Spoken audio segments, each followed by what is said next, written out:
زه ملک محمد جمیل توجیه خیل ساوت وزیرستان وانا سره تعلق لاره پارین میره روغلی وی دولتا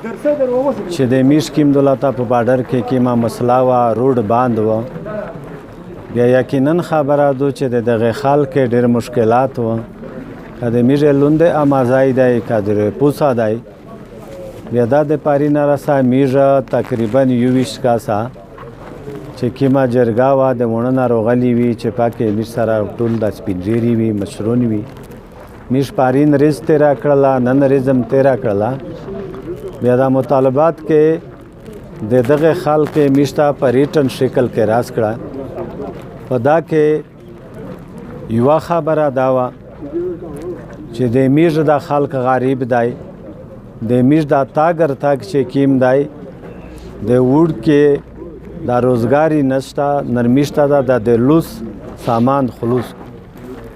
پاکه فیصله دا وشوله چې 2 غنټې وو داغه اجازهات وی په گیټ باندې چې د یندیا سامان وری په لوس کې یا د یغاروري د افغانستان د طرفه په دا باندې 2 غنټې پابندي نه وی اجازهات وی دوما کیسه دا چې دغه خلک یو د مطالبه وا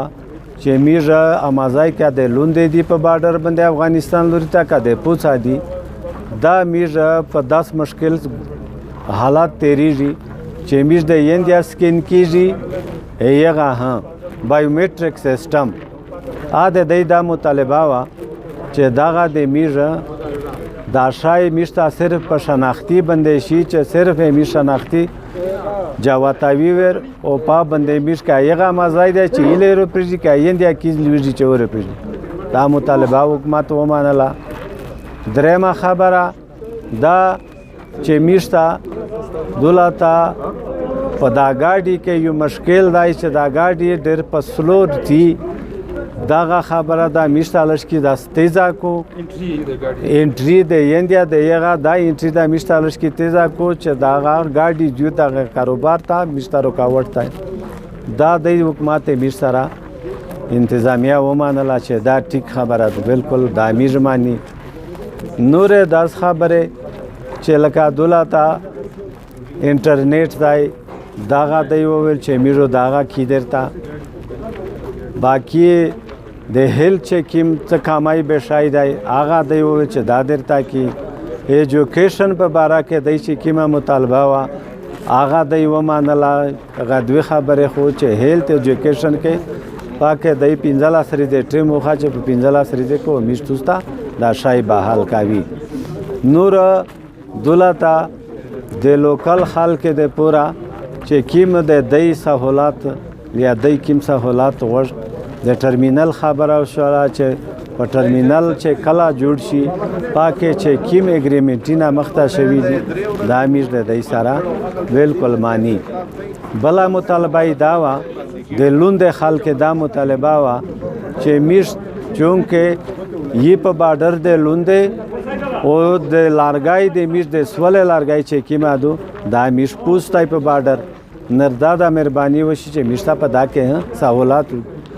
آغا حکومت سره ومانله چې داغه کې میشتا څالور ټریلې لارګای 2 لارای لارګای او 2 لارای کولا داغه اجازهات یو کې د میشتا پریټن شکل کې نور دولتا بلا دا کیسه چې دولتا میره څوک زخمی شوی دي هغه خلک د مطالبه وکړه چې هغه انکوایری دا وشي چې کوم خلک په دا کې ذمہور وي هغه خلک دا سازور کشي یا دا یو مرحله باندې تیر کو چې دا خلک ته انصاف ملاوي شي بلا کیسه دای دا وکړه چې میرشه کیمادو دولتا اف آی آر نه یواره چې کیم وایلیشن شوی دی دا اف آی آر دا حکومت وی چې دا اف آی آر نه میر واپس وخلی نور 10 کیسه په دا کې نو شولا چې کی مطالبات دی پیش کړل پاکه مختلفه اپشن وی تقریبا شپوړاش وي یا وتلاش وي دا ټول د امیر سره د جرګې ډېر احترام وکړه ډېر قدر یې وکړه حکومت د امیر سره ټول یې ومنلې او په دغه خال کې روډ کولاو وکړه او چې کله داسې کیسه رودرېمي په دا باندې امیر اتفاق وکړه چې امیر بیا هم د حکومت سره کښېني چې دغه معاهدې خلاف ورزي شي دا په ریټن شکل کې دي خو دا چا دستخط کړي نه دي نه کوب دستخط دي نه امیر دستخط کړي دي نه حکومت دستخط کړي دي خو په ریټن شکل کې موجود دي چې کله دا کیسه وي د خلق ته دا د بیرملې چې کوم ډیمانډونه وي دغه د دغه خلاف ورزۍ په صورت کې د ذمہورتیا مو وخاستله چې کله دا کیسه کې فارق رودرېمي دا ذمہورتیا د مو وي زه د تو سره ویلوړو په دا باندې دا ووچولې روټ کولاو